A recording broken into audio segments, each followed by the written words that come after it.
The cross is composed of two imaginary lines.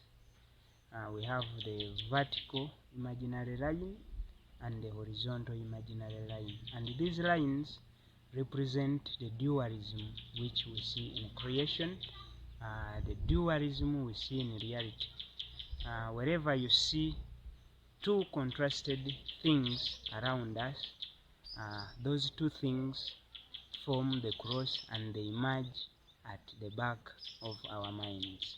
So we are going to see behind us some of these things that are contrasted in reality, which can form the cross. A cross is a universal symbol. It is a symbol that summarizes the reality which is around us.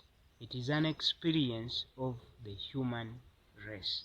As we are going to see, these imaginary lines being represented in these things that are seen in creation. These things are both the visible and the invisible, as we are going to see, and they are infinite, and that infinite which is contrasted in creation form what we call the cross. So we are going to see those which are represented by the vertical imaginary lines and those which are represented by the horizontal imaginary lines to form the cross, which was united as a sign at Calvary. Let us go and see these contrasted things. So here onto our board we have, for example, we have a filter and a funnel. We have a blessing and a curse.